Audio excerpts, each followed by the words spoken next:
నమస్కారం.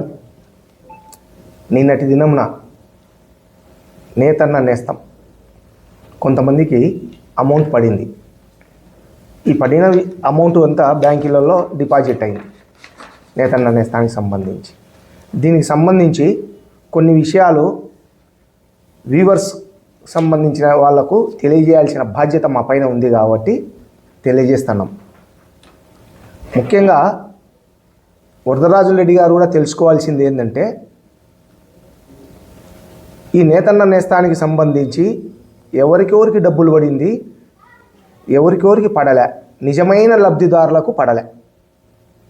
ఫేక్ లబ్ధిదారులు కొంతమంది ఉంటే వాళ్ళకే పడింది. ఆ ఫేక్ లబ్ధిదారులలో కూడా ముఖ్యంగా బీదోళ్ళు ఉంటే తీసుకోవచ్చు, అది ఏదో గుంపులో గోవిందా, నో ప్రాబ్లం, మేమే వాళ్ళనేం విమర్శించడంలే.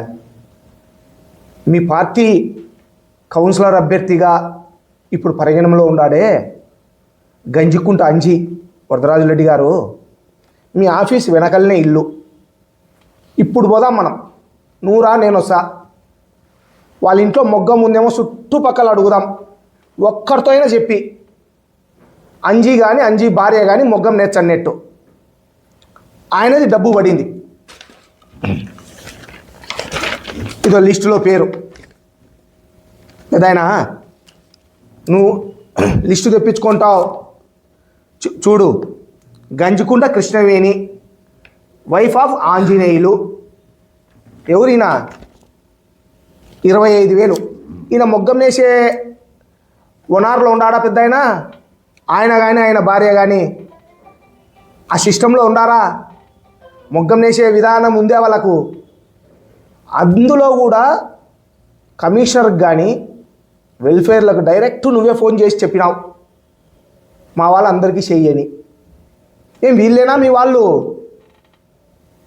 ఇంకొకరు కూడా అంజీ సడుగుడు, చౌడం పద్మావతి, ఆమె టీచర్గా పనిచేస్తుంది. వాళ్ళ భర్త కర్ణాటక బ్యాంకులో గోల్డ్ అప్రైజర్గా పనిచేస్తున్నాడు. మొగ్గం నెయ్యరు, మొగ్గం ఉందేమో చూడు ఇంట్లో. బీదోళ్ళకి ఇప్పి మొగ్గం లేని వాళ్ళకు మేము వద్దన్నామా? ఇటువంటి వాళ్ళకు 4 చేతులకు 4 ఉంగరాలు, ఈ 4 ఉంగరాలు దండలు ఇంతింతలా వేసుకునేవానికి మీ కౌన్సిలర్ అభ్యర్థిగా అని చెప్పుకుంటున్నాడే, ఇతనికి ఎట్లా ఇప్పించినావు నువ్వు? నువ్వు ఏ విధంగా ఆఫీసర్లకు ఫోన్ చేసి చెప్పినావు? ఇంకొకరు సోమా బాలయ్య, అతను ఒక వార్డు కౌన్సిలర్గా పోటీ చేయాలని ఉన్నాడు. సోమా బాలయ్య కొడుకుకు సంబంధించి రజకులకు ఇప్పించినాడు. అతనికి ఉండేది రజకులు. ఎవరి రజకులు? రజకులు ఏమన్నా మొగ్గాలు నేస్తున్నారా? చేనేత పని చేస్తున్నారా? కనీసం పవర్లు మున్నెప్పి మేమేం వద్దనిలే, ఏం బీదోళ్ళు తీసుకొనిలే, అసలు సంబంధం లేదు. ఎవరు ఇల్లు? వాళ్ళ పేరు కూడా పల్లా రామాంజనేయులు, బాలాజీ రజకులు, శ్రీనివాసులు రజకులు. మొగ్గం నేర్చంటే ఇవ్వాల్సిందే, మొగ్గం నేయలే. ఇటువంటి వాళ్ళకి ఇప్పించే బదులు సోమా బాలయ్య కొడుకు ఫ్రెండ్స్ ఇల్లు. ఏమయ్యా బాలయ్య గారు, మీ వీధిలో అమ్మా ఆ వీధి ప్రజలను నేను అడుగుతా ఉన్నా, ఏం మీకందరికీ మొగ్గాలు లేవు, మీకు ఎందుకు ఇప్పియలే ఈ బాలయ్య ఈ వరదరాజుల రెడ్డి గారు అని అడుగుతున్నా. అంజీ వార్డులో కూడా అడుగుతున్నా. అంజీ తీసుకున్నాడు, అంజీ మర్దలకి ఇప్పించుకున్నాడు, మీ అందరికీ ఎందుకు ఇప్పియలే అంటనా? ఇప్పియాల్సిన బాధ్యత ఉంది కదా. మీరు కూడా తెలుగుదేశానికి ఓటేసిన వాళ్ళే కదా. అందులో వరదరాజుల రెడ్డి గారు బ్రహ్మాండంగా చెప్తారు, నాకు వ్యూవర్సే ఎక్కువ శాతం ఓట్లు వేసినారని. వీళ్ళిద్దరేనా నీకు ఓట్లు వేసింది? మిగతా వాళ్ళు వేయలేదా? నువ్వు ఆఫీసర్లకు ఎందుకు చెప్పినావు మా వాళ్ళవి పెట్టి చేయని? నిజమైన లబ్ధిదారులంతా నష్టపోయినారు వరదరాజులరెడ్డి గారు నీ మాట వలన. అంత ఫేకోళ్ళకి వచ్చినాయి.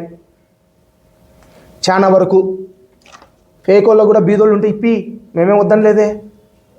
ఇటువంటి వాళ్ళకి ఎందుకు ఇప్పియాలా అంటనా? నీ పార్టీ కార్యకర్తని ఇప్పించినావా? ఇదిగో ఇట్లా బ్యానర్లు వేస్తేనే ఇప్పిస్తాడేమో వరదరాజుల రెడ్డి. ఈ విధంగా బ్యానర్లు వేసినారు కాబట్టి వరదరాజుల రెడ్డి ఇప్పించినాడు. అమ్మ మీరందరూ ఆ వార్డులోళ్ళు ఎవరు ఈయనకు బ్యానర్లు వేయలేదు కదా, ఓట్లు మాత్రం వేసినారు. ఇట్లా బ్యానర్లు వేయించింటే మీకు కూడా నేతన్న నేస్తం మొగ్గం లేకుండా పడేదే తల్లి. రాబోయే ఎలక్షన్స్ వస్తున్నాయి, ఇటువంటి వాళ్ళని కౌన్సిలర్లుగా మీరు ఎన్నుకుంటే ఇదే ఇట్టే ఉంటుంది. మీ పొట్టను కొట్టి మీ నోటిని కొట్టి వీళ్ళు దండుకుంటున్నారు డబ్బులు. అట్లనే ఇంకొక వార్డులో అయితే 15,000 ఆధార్ కార్డు తీసుకొని వస్తే వానికి 10,000 మొగ్గం లేకపోయినా సరే. ఎవరైతే ఇప్పిస్తున్నారో వాళ్ళకు 15,000. ఏమంటే వరదరాజుల రెడ్డి మనుషులం మేము చెప్తేనే నేతన్న నేస్తం వస్తుంది, లేకుంటే రాదు అని చెప్పి దండుకున్నారు. ఎంక్వైరీ చెప్పి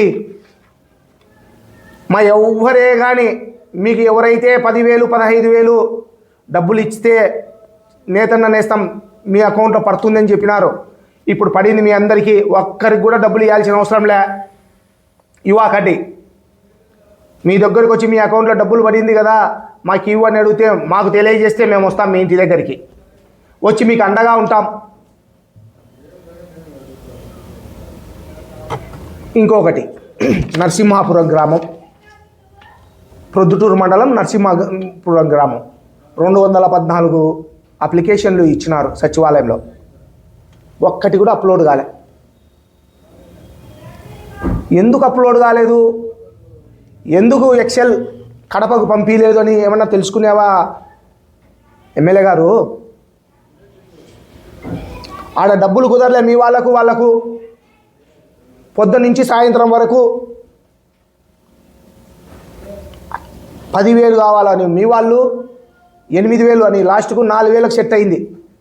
4,000కు సెట్ అయ్యేసరికి సాయంత్రం అయింది. ఆ వెల్ఫేర్ ఏం చేసినాడు, ఎక్సెల్ తయారు చేయలే. మీ వాళ్ళు చెప్పలే, ఎక్సెల్ తయారు చేయలే. పొద్దున తయారు చేసి పంపించాడు మరుసటి రోజు. అప్పటికే ఆడ క్లోజ్ అయింది, సైట్స్ క్లోజ్ అయింది. ఆ ఊరోళ్ళకి ఒకటి రాలే ఈ రోజుకి. ఎందుకు రాలే? అక్కడ ఉండే మీ నాయకుల ప్రమేయం వలన ఆ 214 కూడా రాలే. వాళ్ళు ఆ ప్రజలు మా దగ్గరికి వచ్చినారు, ఈ విధంగా జరిగిందన్నా అని చెప్పినారు. ఎంత అన్యాయంగా నేతన్న నేస్తంలో ఎవరైతే మొగ్గాలు ఉన్నాయో, ఎవరైతే పవర్లు ఉండే వాళ్ళు కూడా ఇప్పియా వద్దన్నేమా? అందరికి ఇప్పి నీ కార్యకర్త నీ నాయకులకు ఇప్పియాకు. నువ్వు ముఖ్యంగా నీ నాయకుల కోసం వరదరాజుల రెడ్డి గారు ఫోన్ చేసి కమిషనర్కు వెల్ఫేర్లకు పెట్టమని చెప్పి ఇటువంటి వాళ్ళకి ఇప్పించినాడు. ఎవరికైతే నేతన్న నేస్తం రాలేదో, ఎవరికైతే మొగ్గాలు లేకపోయినా మీరు అప్లికేషన్లు తీసుకొని పోయి ఆఫీస్ దగ్గరికి పోయి వెల్ఫేర్ సచివాలయాల దగ్గరికి పోయి మీరు ఇచ్చినా తీసుకోలేదో మీరందరూ గుర్తుపెట్టుకోండి. అమ్మా ఎందుకు రాలే మీకు, మీ అప్లికేషన్ ఎందుకు తీసుకోలే? వరదరాజుల రెడ్డి చెప్పలే, చెప్పింటే వచ్చింది.